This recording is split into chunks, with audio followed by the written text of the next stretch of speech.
Kumusta po kayo mga kapuso? Sana ay nasa mabuti kayong kalagayan at malayo sa anumang sakit ng loob. Ako po si Clara at muli, samahan niyo akong buksan ang isa na namang pahina ng buhay. Isang kwentong totoo. Puno ng aral at higit sa lahat, puno ng pag-asa. Dito lang yan sa Kwentong Puso. Sabi nila ang pamilya raw ay dugo. Pero paano kung ang mismong dugo ang maging dahilan ng iyong luha at pagdurusa?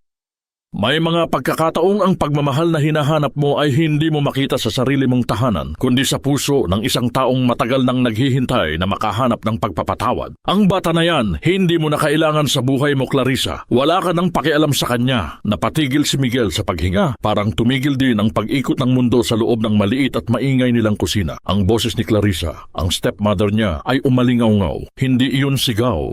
Iyon ay parang patalim na binalutan ng honey, malambing pero nakakamatay. Hindi siya sinasabihan. Pero tungkol sa kanya, ang bata, ano bang alam mo sa practical na buhay, ha? Ang bata na, yan, ha? Pang-alawansa niya, ang guardianship niya, yan ang tanging pag-asa natin. Tinakpan ni Miguel ang bibig niya, 14 na taon na siya. Pero pakiramdam niya, bumalik siya sa edad na 6, nanginginig at nagtatago. Ang pinakamasakit, hindi ang allowance o ang guardianship, kundi ang parang wala lang sa kanya ang pag-aalaga kay Miguel, walang halaga. Naramdaman ni Miguel ang lamig sa likod ng leeg niya. Tumingin siya sa kanyang backpack na nakasabit sa likod ng pinto. Sa loob, naroon ang tanging bagay na nagpapaalala sa kanya ng kanyang inay. Ang lumang sketchbook na puno ng kanyang mga drawing. Iyon ang kanyang golden moment. Bawat guhit, bawat kulay ay hininga ng kanyang inay. Wala siyang pakialam, Clarissa. Ang bata na yan, sanay na siyang mag-isa. Napakagat labi si Miguel. Nagmamadali siyang lumabas ng kusina. Dahan-dahang binuksan ang pinto. Kailangan niyang tumakas. Kahit saan, basta malayo sa patalim na boses ni Clarissa, kahit sa tuktok ng burol, sa bahay ng taong matagal nang kinalimutan. Sige Clarissa, sige, kunin mo ang lahat ng gusto mo. Pero ang bata, iyan ang tandaan mo, kapag nagbago ang isip mo, wala nang balikan. Narinig niya ang tunog ng nagdadial ng telepono. Tumakbo si Miguel. Walang sapatos, walang payong. Diretso siya sa daan patungo sa burol. Sabi ng mga tao sa barangay, huwag na huwag kang aakyat doon. Sa luma at sirang bahay ni Lola Pura, isang babaeng kinalimutan ng mundo dahil sa isang malaking hiya sa pamilya. Pero naalala ni Miguel ang sinabi ng kanyang inay noong buhay pa. Kapag takot ka, pumunta ka sa tita Pura mo. Ang pag-ibig niya ay totoo, pero may panuntunan lang. Maliit na bahay, halos gumuho na. Nanginginig ang mga kamay ni Miguel nang kumatok siya. Walang sagot. Kumatok ulit siya, mas malakas, halos maiyak na. Bumukas ang pinto, isang matandang babae ang nakatayo doon. May malalim na kunot sa noo, matitigas ang mga mata. Nakasuot ng luma pero malinis na damit. Ang tingin niya kay Miguel, tila ba nakita niya ang isang multo, isang alala. Sino ka? Tanong ng matandang babae, si Lola Pura. Ako po si Miguel, anak ni Elena. Halos pabulong. Hindi sumagot si Lola Pura. Tinitigan lang siya. Pagkatapos, tumingin siya sa likod ni Miguel, parang nagbabantay sa isang bagay na papalapit. Nag-aalala si Miguel. Hindi kaya? Ito ang katapusan? Ang pag-asa niya ay nauwi sa luma at matigas na bato? Huminga ng malalim si Lola Pura. Tumingin siya sa basang backpack ni Miguel at ang tingin niya ay huminto sa isang sulok ng sketchbook na lumabas sa zipper. Ito na ang cliffhanger. Ang tanging sinabi ni Lola Pura matapos ang mahabang katahimikan ay, huwag mong isipin na ang pagpunta mo rito ay magiging madali. Hindi ka magtatagal. Tahimik na naglakad si Miguel sa loob ng bahay. Ang amoy ay luma. Amoy na parang matagal nang walang bisita, pero may kakaibang amoy ng pinatuyong damo at respeto. Wala siyang nakitang upuan, kaya tumayo lang siya, naghihintay. Tiningnan ni Lola Pura ang basang backpack. Hindi niya tinanong kung bakit basa si Miguel o kung saan siya galing. Tanging ang mga mata niya ang nagtatanong. Ang patakaran una, sabi ni Lola Pura. Ang boses ay parang kalawang. Hindi mo ko tatawaging Lola Pura. Pura lang. Wala kang ginagawang pamilya dito. Gusto ni Miguel umiyak. Pero tumango lang siya. Pangalawa, hindi ako ang inay mo. Gagawin mo ang mga trabaho mo. Kukuha ka ng tubig. Maglilinis ka. Walang allowance o anumang bagay na libre. Ang paninirahan dito ay utang na kailangan mong bayaran. Opo, Pura. Pangatlo, patuloy niya, mas mababa ang boses. Hindi mo kailanman babanggitin ang pangalan ni Elena. Kailanman. Nagdilim ang mukha ni Pura. Si Elena ang pangalan ng kanyang inay. Ito na ang patalim na pangalawang binalot sa kirot. Pero sa pagkakataong ito, galing kay Pura. Pura, bakit po? Nasa loob pa rin ng bahay si Miguel. Alam niyang ito ang huling patak ng pag-asa. Bakit? Umupo si Pura sa isang bangko. Tiningnan niya ang sketchbook ni Miguel. Ang buhay ko matagal nang tahimik. Wala na akong hiya na kailangan pang ingatan. Hindi ko kailangan ng isang bata na magpapabalik sa akin sa mga alaala at mga taong kinalimutan ko na. Nakita ni Miguel ang kalungkutan sa mga mata ni Pura. Alam niyang ang kalungkutan na ito ay mas malalim pa sa pag-iisa niya. Iyon ay tanikala ng tungkulin. Ang pag-iwas ni Pura sa hiya ng nakaraan. Nagsimula si Miguel magkwento tungkol sa mga banta ni Clarissa, tungkol sa allowance na kailangan niya, at tungkol sa utang na loob na ginagamit ni Clarissa para manakit. Hindi siya sumagot. Nagpakulo lang siya ng tubig, gumawa ng kape at isang basong gatas. Pagkatapos mo uminom, sabi ni Pura hindi tumitingin. Kailangan mong pumunta sa likod. May isang barilan doon. Kailangan mong hugasan ang lahat ng hiya sa katawan mo. Tumayo si Miguel. Hindi niya alam kung anong hiya ang kailangan niyang hugasan, pero alam niyang kailangan niya lang sumunod. Bago siya lumabas, dahan-dahan siyang lumapit kay Pura. Niyakap niya ang isang kamay ni Pura at sinubukan niyang gawin ang huling bagay na itinuro ng kanyang inay. Pagmamano, hindi niya hinalikan ang kamay. Hindi niya kayang gawin yon. Niyakap lang niya ang pulso ni Pura. Nanlamig ang kamay ni Pura. Sa loob ng ilang segundo, hindi siya gumalaw. Pagkatapos, marahan niyang hinaplos ang likod ng ulo ni Miguel. Isang golden moment na halos hindi mo maramdaman. Bakit mo ginawa yon? Tanong ni Pura sa wakas. Sabi po ni inay, ang respeto, hindi kailangan humingi. Dapat ibigay. Bumalik ang tingin ni Pura sa sketchbook. Hindi lang pala ala-ala ang bata, kundi isang salamin. Nang matapos si Miguel maghugas, umuulan na. Pura, may nagbabanta po. Alam ko, putol ni Pura. May bumato ng maliit na bato sa bintana. Binuksan ni Pura ang pinto. Nakatayo doon si Kapitan Ben, ang barangay captain. Nakasigaw. Pura, hindi mo pwedeng gawin ito. May hiya tayong lahat. Kailangan mong ibalik ang bata. May legal custody na si Clarissa. Kung hindi, isasama kita sa kaso. Dangling mystery. Bakit galit na galit si Kapitan Ben at bakit niya ipinagtatanggol si Clarissa? Ang tanging sinabi ni Pura habang nakatingin sa bata sa likod niya ay, ang bata na ito hindi siya ibon. Hindi mo siya pwedeng ipasok sa kulungan. Subukan mo, Ben. Subukan mo. Cliffhanger. Hinila ni Kapitan Ben ang papel na may pangalan ni Clarissa. Tiningnan si Pura at sinabi, Bibabyo, ibalik mo siya dahil hindi lang hiya ang sisirain mo, pati buhay mo, Pura, masisira sa pagtanggol mo sa batang walang kwenta. Peter, sa ilalim ng malaking puno ng mangga sa barangay, nakatayo si Clarissa. Nakasuot siya ng puting damit, malinis at may piring sa mata. Hindi totoo ang piring, pero para sa mga taong nakikinig, ganoon ang hitsura niya. Isang babaeng nagdurusa. Hawak niya ang mikropono. May mga nagre-record. Chismis ang mabilis na gumagapang sa buong San Lorenzo. Hindi ko alam kung ano ang nagawa ko, sabi ni Clarissa, halos umiiyak. Ang anak ko, ang sarili kong anak, abandoned ako. May nagsabi sa akin na siya ay dinukot, pero gusto kong maniwala na naglaro lang siya. Hindi siya tinawag na stepmother. Tinawag niya ang sarili niya bilang ina. Isang kasinungalingan na walang kahirap-hirap lumabas sa bibig niya. Ang totoo, patuloy niya, nagdadrama, may isang matandang babae, si Pura. Siya ang nagbigay ng masasamang ideya sa bata. Isang babaeng walang respeto sa batas. At wala na ring hiya sa barangay. Naramdaman ni Clarissa ang apoy ng galit sa mga taga-barangay. Eksakto yun ang gusto niya. Sa likod niya, may lalaking bumulong. Clarissa, kumusta ang utang? Kailangan na natin ng down payment. Napatingin si Clarissa sa lalaki. Sandali lang pare. Practical lang ha? Hindi ko gagawin ito kung hindi natin kailangan ng pera. Ang insurance at allowance ng bata, iyon ang tanging paraan para makabayad tayo sa loan. Iyon ang kanyang utang na loob. Hindi isang utang na pasasalamat, kundi isang tanikala ng pangangailangan. Ang pera ni Miguel ang magliligtas sa kanya. Sa bahay sa Burol, walang TV si Pura, pero may transistor radio. Narinig ni Pura ang buong drama. Narinig niya ang bawat kasinungalingan. Narinig niya ang pangalan ni Elena, ang kanyang kapatid, na sinira ng mga salita ni Clarissa. Hinawakan ni Pura ang lumang sketchbook ni Miguel. Habang nakikinig sa radyo, dahan-dahan niyang tinatahi ang punit na sulok ng libro. Ang mga guhit sa loob ay hindi lang tungkol sa luha. May isang drawing tungkol sa isang matandang babae na may mahabang kulot na buhok. Nakangiti. Si Elena. At sa tabi nito may isa pang babae, si Pura.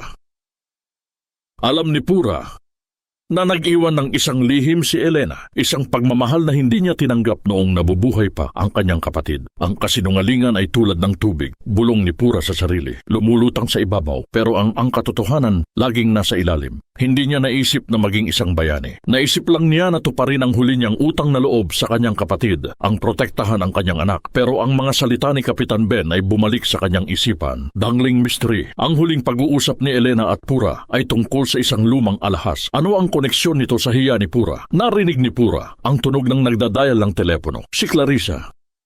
Pura, huwag ka nang makialam, hindi mo na kailangan ang bata. May legal custody ako, ibalik mo ang bata. At mananahimik ako, wala nang haya. Naghangap si Clarissa. Hindi sumagot si Pura, pero sa ilalim ng sketchbook, may isang puting sobre. Hinila ni Pura ang sobre. Cliffhanger, isang opisyal na dokumento. Petition for custody and guardianship. Donyukaw, Queen Nujung va Yamho. Pitig, nakalagay sa papel. Ang pag-ibig ni Pura ay hindi sapat. Ang kinakailangan ay ilang araw na hindi nakatulog si Pura. Ang luma niyang bahay ay parang kulungan.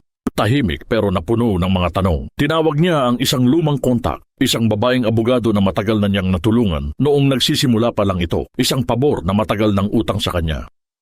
Atty. Gonzales, sabi ni Pura sa telepono, kailangan ko ng tulong. Hindi para sa sarili ko, para sa anak ng kapatid ko. Sa opisina ni Atty. Gonzales, nag-aalala si Pura. Wala akong maraming pera, baka hindi ko mabayaran. Walang problema, Pura, sagot ni Atty. Gonzales. Mayroon ka sa akin ng malaking utang na loob. At isa pa, ihanda mo ang sarili mo, ang kalaban mo. Hindi lang si Clarissa, nandyan din ang practicality ng batas. Unang araw ng pagdindig, si Clarissa, nakaupo sa tabi ng kanyang expensive na abogado, ay mukhang ina na nagmamahal. Si Pura, nakasuot ng luma at puting damit, ay mukhang isang babaeng wala sa lugar. Ang abogado ni Clarissa ang unang nagsalita. Hukom, ang bata ay dapat ibalik sa stable na pamilya. Ang bata ay kailangang mag-aral, hindi sa burol, kasama ng isang babaeng nagtatago sa hiya ng nakaraan, walang trabaho, walang financial stability. Tumingin si Clarissa kay Pura, ngumiti ng mapait. Si Miguel Hukom ay nagre-rebelde lang. Kailangan niya ng disiplina at allowance na panggastos, hindi ang pagmamahal na hindi mo mabibili ng bigas. Para itong suntok sa tiyan ni Pura. Pagmamahal at bigas, ang praktikal na katotohanan. Pagkatapos, tumayo ang abogado ni Clarissa at tiningnan si Pura. Sabihin niyo po sa korte, Pura, bakit kayo nag-iisa? Totoo bang pinutol niyo ang relasyon sa inyong kapatid dahil sa isang hiya ng pamilya? Walang makitang kasinungalingan sa mukha ni Pura. Hindi siya sumagot. Naramdaman niya ang init sa kanyang mukha. Ang hiya ay bumalik. Pura, bulong ni Atty. Gonzales. Sagutin mo. Opo, sabi ni Pura, mahina. Matagal na po. Pipil. Napatingin si Miguel kay Pura. Nakita niya ang takot sa mga mata nito. Gusto niyang tumakbo at yakapin si Pura. Pero hindi siya makagalaw. Nagbigay ng desisyon ang hukom. Isang pansamantalang desisyon. Ibinibigay ko muna ng temporary custody kay Clarissa. Ang kaligtasan at practical needs ng bata. Ang uunahin natin. Pura, maghanda ka ng mas matibay na ebidensya. Parang gumuho ang mundo ni Miguel. Niyakap ni Clarissa si Miguel. Hindi mo na kailangan ang matandang iyan, iho. Ako ang pamilya mo. Practical tayo, hindi ba? Bago umalis, lumapit si Miguel kay Pura. Niyakap niya ito at sa tenga ni Pura, bumulong siya. Hindi ko po kinain ang sinangag ko, Pura. Gabi na, nag-iisa si Pura sa bahay. Walang sinangag, wala si Miguel. Bigla siyang napaisip. Sinangag! Sinabi niya na lang ba yun para hindi siya matuluyan? Dali-dali siyang tumayo. Pumunta siya sa kusina. Sa tabi ng kaldero, may isang maliit na palayok. Tinanggal ni Pura ang takip, ang kanin, sunog. Pero sa ibabaw may pork chop na pilit na niluto ni Miguel. Ang unang beses na nagluto siya, isang golden moment na ginawa ng isang bata para sa lola niya. Hindi siya umiyak, ngumiti lang siya, isang ngiti na may sakit. Dangling mystery. Habang nag-iisa si Pura, may tumawag kay Atty. Gonzales, isang boses na nagsasabing, ituloy mo, nandito ako para tumulong kay Pura. May cliffhanger. Kinuha ni Clarissa ang telepono niya. Tiningnan ang picture ng isang babaeng may malaking diamond ring. Wala kang laban, Pura. Ang pag-ibig mo, practical ba yan? Bulong ni Clarissa. Ang allowance ni Miguel, akin na dahil ang utang na kailangan kong bayaran, mas malaki kaysa sa hiya mo. Isang linggo, walang Miguel, tahimik ang burol. Ang bahay ni Pura, na dati tahimik lang, ngayon ay parang patay na. Ang bawat sulok ay sumisigaw ng pangalan ni Miguel. Nandito si Clarissa, hindi sa korte, kundi sa bahay. Walang abogado, walang barangay captain.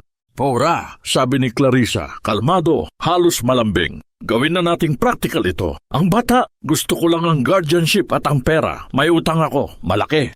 Ano ang gusto mo? Tanong ni Pura, nakatayo lang ang katiwasayan, sabi ni Clarissa. Ibibigay ko sa iyo ang pera. Allowance para sa iyo para manahimik ka sa basasta. Ibalik mo ang bata. Kaso lang Pura, wala nang hiya na masisira. Manahimik na tayo. Tiningnan ni Pura si Clarissa. Hindi niya ito nakita bilang isang villain, kundi bilang isang babaeng ginapos ng talikalan ng tungkulin. Ngunit ang tungkulin na ito ay mali. Ang bata, sabi ni Pura, ginamit mo. Huwag mo na siyang hawakan. Pero Pura, naiintindihan ko ang kalungkutan mo o kungkutan mo. Alam kong wala ka ng pamilya. Huwag ka nang lumaban o walang mananalo. Ang pag-ibig mo, Pura, hindi yan praktikal. Ang mga salita ni Clarissa ay parang ulap. Ang praktikal na pag-iisip laban sa puso. Nagsimulang gupitin ni Pura. Ang basahan, nakita niya ang isang matandang larawan. Si Elena ang kanyang kapatid noong bata pa. Kasama siya, naalala niya ang araw na naghiwalay sila, ang araw na nasira ang hiya ng kanilang pamilya. Flashback. Pura, hindi ako aalis. May karapatan ako dito. Sigaw ni Elena. Umalis ka, Elena. Ang ginawa mo, kasiraan sa pamilya. Hindi ko kayang tanggapin ang hiya na yan. Sigaw ni Pura noon. At umalis si Elena. Wala na silang usap hanggang sa nalaman ni Pura na patay na ang kanyang kapatid. Ang totoo, Clarissa, sabi ni Pura, ang boses ay malungkot. Mas masakit ang hiya ng pagsisisi. Ang ginawa ko kay Elena, iyon ang masisira sa akin. Ano ba yung sinasabi mo? Repentance. Pera ang kailangan ko, Pura. Dangling mystery. Bago umalis si Elena noon, binigyan niya si Pura ng isang maliit na papel. May nakasulat na pangalan at address. Sino ang taong yon? Habang nag-uusap sila, may dumating na sasakyan sa ibaba ng burol. Hindi si Kapitan Ben, isang matandang lola, ang bumaba. Aling Sally, ang may-ari ng karinderya sa bayan. Dahil sa hiya at chismis, umakyat si Aling Sally sa burol. Hindi para makialam, kundi para magbigay ng pagkain. Pura, sabi ni Aling Sally. Alam kong hindi ka mag-isa. Huwag kang maniwala sa mga praktikal na salita. Ang puso ng tao ang pinaka-importanting asset. Napatingin si Clarissa kay Aling Sally. Nagulat siya. Umalis ka, Aling Sally. Hindi ka kasali dito. Kasali ako? Sabi ni Aling Sally. Matigas ang boses. Dahil si Pura, noong nagkasakit ang anak ko, siya ang nagbigay ng pera. Hindi siya tumingin sa hiya. Utang na loob ko sa kanya yan. Cliffhanger. Nagalit si Clarissa. Sa halip na umalis, sinigawan niya si Pura. Pipis. Ayaw mo ng pera? Sige, handa ka na bang sirain ko ang hiya mo sa buong korte? Hindi mo na makikita ang bata, Pura. I'll ruin you. Pagkatapos umalis ni Clarissa at ng kanyang mga banta na puno ng katahimikan ang bahay ni Pura, ngunit hindi na ito ang tahimik na may kalungkutan, may pag-asa at respeto ng isang kaibigan, si Aling Sally.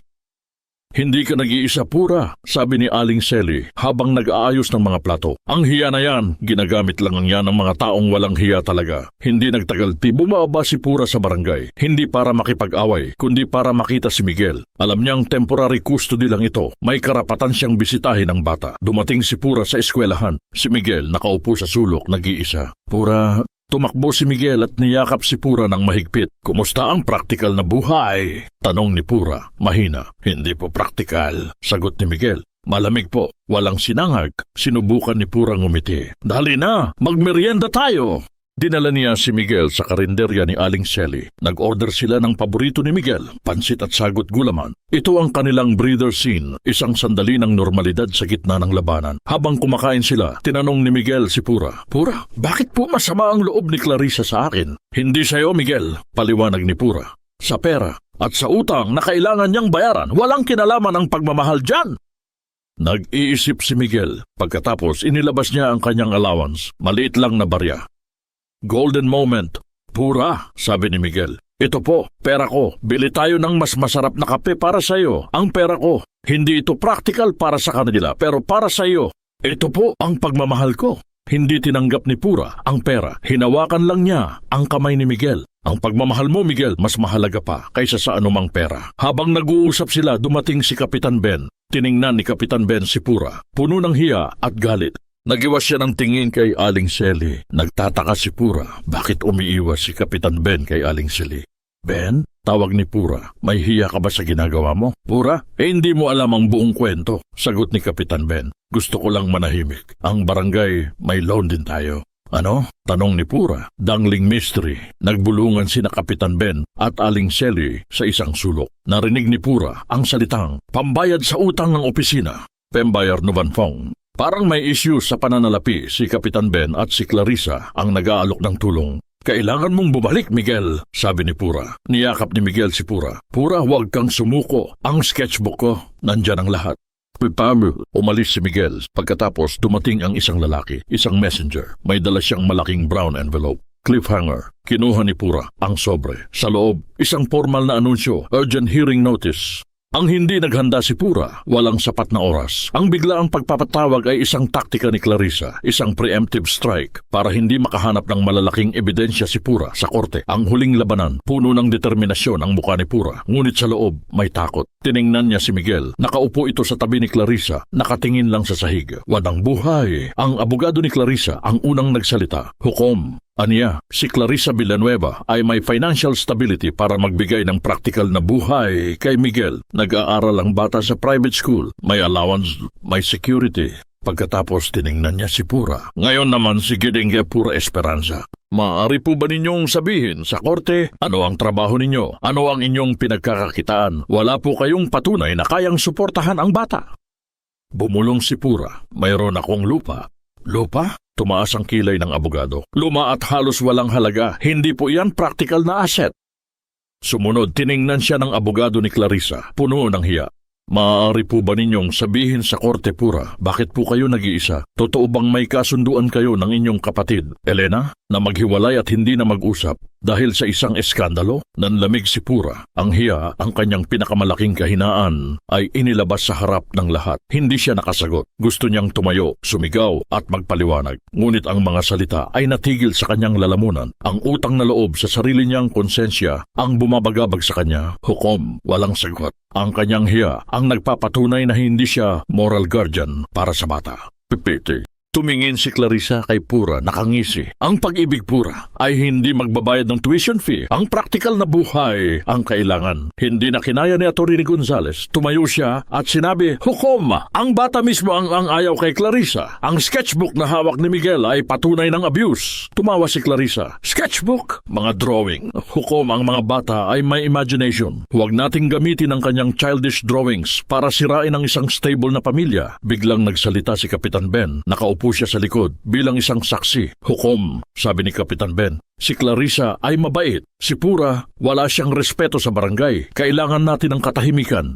Dangling mystery. Habang nagsasalita si Kapitan Ben, may kinuha siyang isang brown envelope mula sa kanyang bulsa. May nakasulat na pangalan ni Clarissa. Naging malinaw kay Pura na si Clarissa ang nagbabayad kay Kapitan Ben. Nagbigay ng desisyon ng hukom dahil sa kakulangan ng financial stability ni Pura at sa kanyang hiya na hindi niya may paliwanag.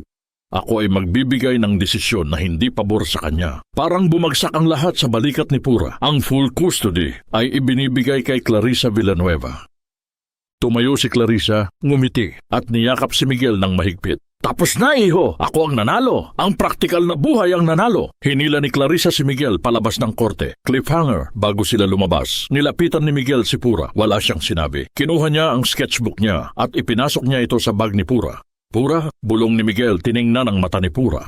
Ang kudipidur. Bumalik si Pura sa burol, mag-isa, walang kibo. Ang bahay ay mas tahimik pa kaysa dati. Ang hangin ay mabigat, puno ng pagkatalo. Natalo ako, Elena! Bulong ni Pura. Ang hiya ko, mas malaki pa rin sa pag-ibig. Umupo siya sa sahig. Hinawakan ang sketchbook na ibinigay ni Miguel, ang tanging bagay na naiwan. Ang mga guhit ay mga kwento ng kirot at takot. Ang mga linya ay nagpapakita ng isang batang laging nagtatago, nag-iisa. Ang huling guhit ay tungkol sa sinangag at isang matandang babae na nakangiti. Sinimulan ni Pura na tingnan ang bawat pahina, ang bawat guhit. Naalala niya ang mga salita ni Miguel. Ang lihim ng inay ko, nasa loob niyan. Ang lihim. Ano ang lihim na hindi niya nakita? Kinutuban si Pura. Marahan niyang hinaplos ang gilid ng papel. Sa gitna ng libro may isang pahina na parang doble. Maingat niyang binuksan ang 2 pahina. Sa loob may isang maliit na sobre. Isang sobre na parang matagal nang itinago. Major twist. Sa loob ng sobre, may isang sulat kamay. Sulat ni Elena, ang kanyang kapatid. Mahal kong Ate Pura. Nanginginig ang mga kamay ni Pura habang nagbabasa. Ito ang boses ng kanyang kapatid. Alam kong galit ka sa akin. Ang umiyak si Pura. Ang pagluha ay parang baha. Ito ang huling pagpapatawad na hindi niya naibigay. May pera ako, ate. Hindi ko ito nagastos. Ginamit ko ang pera. Bulong ni Pura. Ang pera. Hindi ko inakala na mayroon siyang inipon. Ate, huwag mong hayaang ang hiya ng nakaraan ang maging dahilan para mawalan ka ng pag-asa. Kapag nawala ako, ipinapasa ko si Miguel sa iyo. Hindi ko ibibigay kay Clarissa. Alam ko ang utang niya at ang evil plan niya. Huwag kang matakot sa korte. Ang pagmamahal mo, ate, iyan ang katotohanan. Ang pag-ibig ni Elena ay isang utang na loob na ipinasa kay Pura. Hindi ito naging tanikala kundi isang tungkulin ng pag-ibig. Nang matapos niya ang sulat, nakita niya ang isang detalye. Ang liham ay isinulat noong Hulyo 2. May isa pang nakasulat sa likod ng sobre, Dangling Mystery. Isang maliit na pangalan at numero ng telepono. At ay Didi Reyes, Manila. Siya ang taong tapat sa akin. Biglang nag-iba ang lahat. Mayroon siyang lihim, mayroon siyang pera, mayroon siyang abogado na hindi pa nakita. Tumayo si Pura, ang hiya ay nawala, ang kanyang mata ay naging matigas. Perfect. Tama ka, Clarissa, sabi ni Pura, tumitingin sa lumang bintana. Ang pag-ibig ay hindi praktikal hanggang sa maging katotohanan ito. Cliffhanger. Kinuha ni Pura ang telepono. Tinawagan niya si Atty. Gonzales. Atty. Gonzales, may nahanap akong bagong ebidensya at may kakampi tayo. Hanapin mo si Atty. De Reyes sa Maynila. Hindi tayo atras. Handa na akong labanan ng hiya at ang practicality ni Clarissa. Isang araw pagkatapos ng banquet, si Lola Pura ay hindi umakyat sa burol. Lumakad siya pababa diretso sa barangay hall. Hindi siya nag-iisa. Kasama niya si Aling Sally mula sa karinderya, ang unang taong nagbayad ng kanyang utang na loob. Pura, sabi ni Aling Sally, handa akong tumestigo. Nakita ko kung paano ka ginamit ni Clarissa at kung paano naging kasangkapan si Kapitan Ben. Salamat, Sally, sabi ni Pura. Ang hiya ko ay matagal ko nang pinasan. Oras na para ipasa ko ito sa mga taong gumagamit nito. Naglakad sila sa gitna ng barangay. Nakita nila si Kapitan Ben, naglilinis ng kanyang tricycle. Nagtatago sa kanyang hiya, lumapit si Pura kay Kapitan Ben. Kapitan, sabi ni Pura, mayroon kang utang na loob sa akin, hindi pera, kundi respeto. Ano ang sinasabi mo, Pura? Tanong ni Kapitan Ben. Kunwari ay hindi alam. Ang loan ng barangay, sabi ni Pura. Alam kong gusto mong maging mayor balang araw, pero ang katahimikan mo, ang magiging hiya mo. Tinulungan ka ni Clarissa, pero sinungaling siya? Hindi siya sumagot. Napatingin lang siya kay Aling Sally. Golden moment. Biglang tumayo si Aling Sally sa harap ng barangay hall at sumigaw. Mga kabarangay, si Pura, hindi siya masamang tao. Ang hiya niya ay kasinungalingan. Ang totoo, si Clarissa, ginagamit niya si Kapitan Ben para sa sarili niyang ambisyon. Nag-ingay ang mga tao. Chismis. Pero may katotohanan sa bawat salita ni Aling Sally. Nakita ni Pura ang epekto ng empathy at utang na loob. Ang mga taong tinulungan niya noon ay nagbigay ng suporta. Sa gabi, tumawag si Atty. Gonzales. Pura, nahanap namin si Atty. De Reyes. Siya ang dating financial advisor ni Elena. Totoo ang lahat. May malaking insurance money na nakapangalan kay Miguel. Pero ikaw, ang designated guardian kung sakaling mamatay si Elena. Isang legal document na hindi pa naipasok sa korte. Ang lihim, bulong ni Pura. Ang lihim ni Elena. Pero Pura, huli na tayo, sabi ni Atty. Gonzales dahil nagkaroon na ng full custody si Clarissa. Hindi, sabi ni Pura. Fraud ang custody na iyan. Gumamit siya ng kasinungalingan at pera. Hindi iyan practicality. Iyan ay kasalanan. Sa isang fast food chain sa bayan, nag-uusap sina Clarissa at ang kanyang abogado. Clarissa, malapit na tayo. Ang pera ay nasa kamay na natin. Galing sa insurance ni Elena? Tanong ni Clarissa. Oo, sabi ng abogado. Dahil sa custody order, ikaw na ang mag-handle ng lahat. Dangling mystery. Ang abogado ni Clarissa ay biglang tumawag sa isang tao. Huwag mo na akong tulungan. Kailangan ko ng bagong lawyer. Hindi ko gusto ang cliffhanger. Pagkatapos ng bulungan, tumawag si Atty. Gonzales kay Pura. Pipisipa dear. Pura, may urgent motion. For reconsideration tayo. Ngayong hapon na, i-atake natin si Clarissa sa kanyang motives. Handa mo na ang sketchbook. At ang sulat ni Elena, ang korte ay puno, mas maraming tao kaysa dati. Nandyan si Aling Sally at maraming taga-barangay na nakikinig. Ang chismis ay naging pag-asa. Si Clarissa, nakaupo ng mayabang, hindi niya alam ang tungkol sa insurance o kay Atty. De Reyes. Hukom, sabi ni Atty. Gonzales, kami ay humihingi ng reconsideration dahil ang desisyon ay ibinigay batay sa fraud at financial misrepresentation. Tumawa ang abogado ni Clarissa. Fraud, wala kaming nakitang ebidensya. Tumayo si Pura. Ang mga mata niya ay matalim. Wala na ang hiya. Hukom, sabi ni Pura, mayroon akong ebidensya. Unang tumestigo si Atty. De Reyes. Sinabi niya, ang tungkol sa legal document ni Elena na naglalagay kay Pura bilang designated guardian sa insurance money. Biglang nanlamig si Clarissa. Hindi niya ito inakala. Ang kanyang abogado ay nag-atubili, ngunit kailangan niyang ipagtanggol ang kanyang kliyente. Hukom, hearsay lang yan. Hindi yan sapat na ebidensya para sirain ang isang final custody order. Pangalawa, tinawag ni Atty. Gonzales si Kapitan Ben. Hindi gusto ni Kapitan Ben ang atensyon, ngunit ang hiya ng barangay ay mas masakit. Kapitan, tanong ni Atty. Gonzales, si Clarissa ba ay nagbigay sa inyo ng pera para tulungan ang inyong barangay? Opo, sagot ni Kapitan Ben mahina. Pambayad sa loan. Galing sa sarili niyang pera? Hindi po, bulong ni Kapitan Ben. Galing po sa allowance na ibibigay kay Miguel. Advance lang po. Ang pagbagsak ni Clarissa, ang practicality niya ay naging fraud. Hukom, sabi ni Atty. Gonzales, ang tunay na motibo ni Clarissa ay financial gain, hindi pagmamahal. Pangatlo, si Miguel, tumayo si Pura, huminga siya ng malalim. Kinuha niya ang sketchbook. Hukom, ang bata na ito ay hindi magsasalita. Pero ang pag-ibig niya, ang kanyang katotohanan, nasa bawat pahina, ipinakita ni Pura ang mga guhit ng abuse at takot. Pagkatapos binuksan niya ng pibimamo niya ang gitnang pahina. Hukom, ang lihim na mensahe ni Elena, ang kanyang huling hiling. Binasa ni Pura ang sulat ni Elena. Ang lahat ng tao ay umiyak, ang hiya ay nawala, ang pagpapatawad ay bumalik. Nang matapos, tumayo si Clarissa. Hindi niya nakaya. Ang kanyang muka ay puno ng pagsisisi at galit. Golden moment. Hukom, sigaw ni Clarissa, tumuturo kay Pura. Totoo, kinuha ko ang pera. Pero hindi lang ako. Ang lahat ay dahil sa tanikala. Hindi niyo alam ang utang na loob na kailangan kong bayaran. Naiwan na siya, nag-iisa. Ang kanyang hiya ay bumalik. Cliffhanger, nag-usap ang hukom, ang usuhukom at ang kanyang mga kasamahan. Pibanilirdi. Sa wakas, tumayo ang hukom. Ang korte ay nagdedesisyon. Ang full custody order kay Clarissa Villanueva ay cancelled. Ang desisyon sa kung sino ang permanent guardian ni Miguel Santos ipapahayag bukas. Ang pagdinig ay adjourned. Bumalik ang lahat sa korte. Ang hangin ay iba. Walang chismis o galit. Mayroon lang pag-asa. Nakatayo si Pura, kalmado. Si Miguel nakaupo sa tabi ni Atty. Gonzales. Si Clarissa nakaupo sa sulok, mag-isa. Ang kanyang abogado ay nagbitiw. Walang practicality na maibibigay pa. Tumayo ang hukom.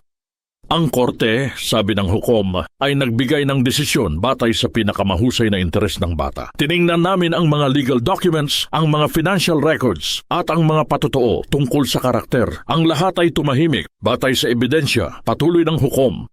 Ang dating desisyon ay binawi. Ang custody order ay ibinigay na may fraud at financial misrepresentation. Tiningnan ng hukom si Clarissa. Clarissa Villanueva, ikaw ay haharap sa legal charges dahil sa paggamit ng pera ng bata para sa sarili mong utang na loob. Pagkatapos tiningnan ng hukom si Pura. Sa kabila ng personal struggles ni Pura Esperanza, napatunayan niya na mayroon siyang moral character at pagmamahal na hindi kayang bilhin ng pera. Siya ay mayroong legal basis, ang sulat ni Elena, para maging guardian.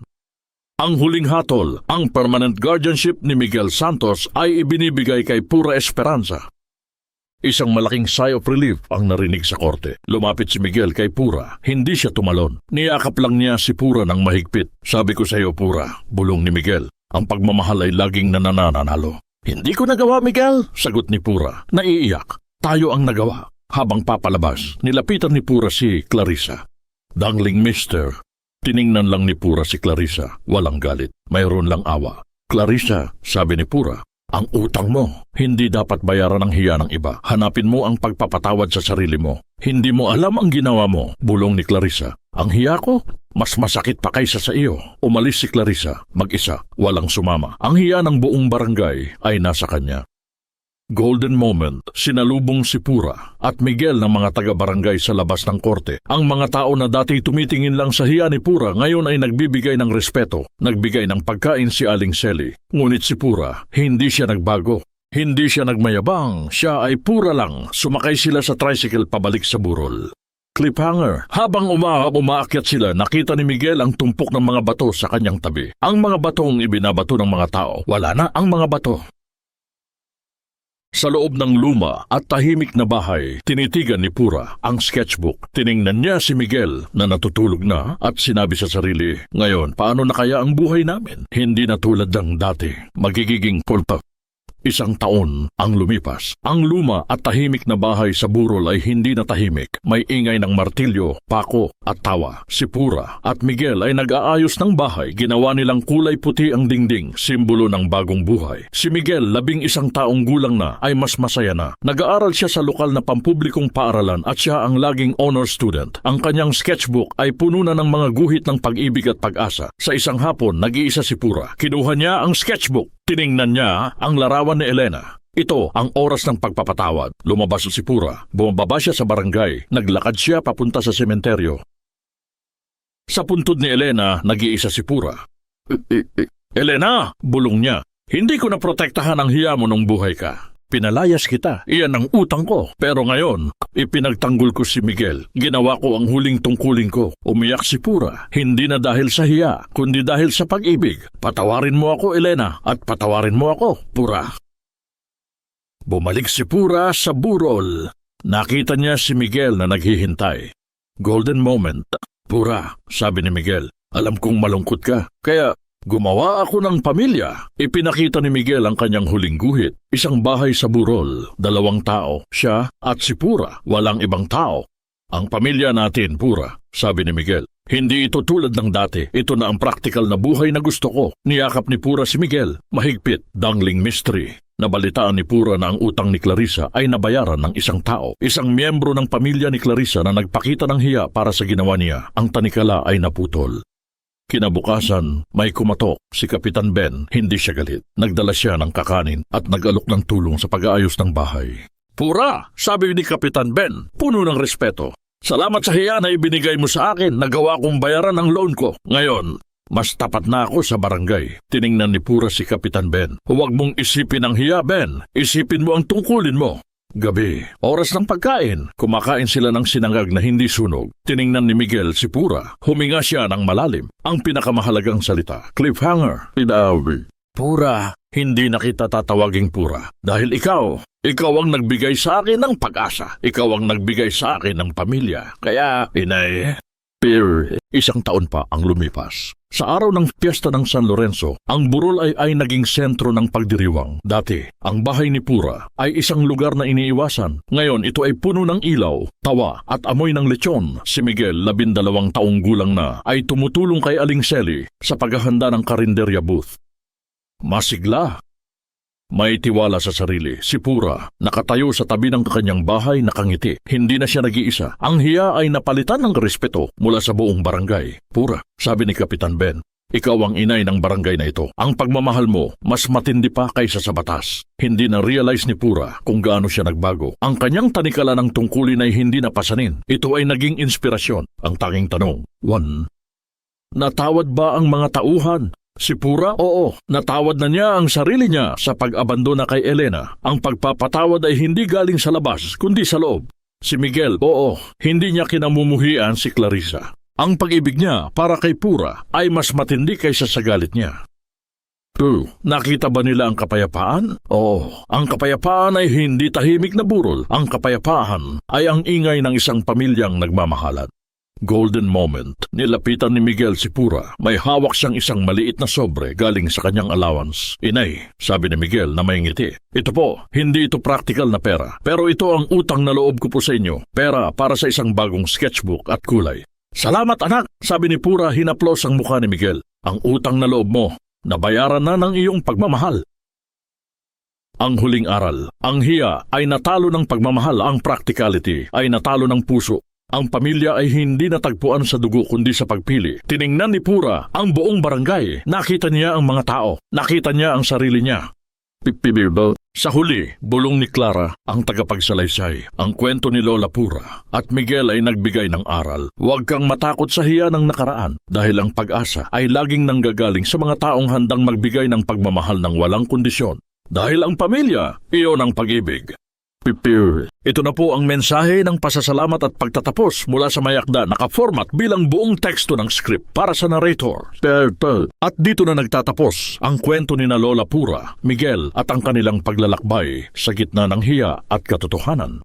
Peter, sa lahat ng mga minamahal naming taga-subaybay na sumama sa amin mula simula hanggang sa huling pahina, mula sa unang pagluha ni Miguel hanggang sa huling pagmamano niya kay Inay Pura. Maraming salamat po sa inyong tiyaga at pag-ibig. Kayong lahat ang nagbigay buhay sa kwentong ito. Bilang inyong manunulat, inamin ko po, hindi naging madali ang bawat kabanata. Lalo na sa mga eksena ng hiya at utang na loob, naramdaman ko ang bigat ng desisyon ni Pura. Ngunit sa bawat sakit may liwanag. Ang pag-asa ay parang maliit na binhi na itinanim sa gitna ng burol. Kailangan lang ng ulan ng pagpapatawad para tuluyang lumago. Ang kwentong ito ay isinulat hindi lang mula sa inspirasyon kundi mula sa puso. Naniwala po ako na sa ating kultura, ang pamilya ay isang pagpapala. Ngunit kung minsan, ito rin ang nagiging pinagmumulan ng pinakamalaking sakit. Naway magsilbing paalala ang buhay ni na Miguel at Pura na ang pag-ibig ay laging isang pagpili, hindi isang aksidente ng dugo. Nais kong tanungin kayo, matapos marinig ang lahat, naniniwala pa rin ba kayo na ang pagiging praktikal ay mas mahalaga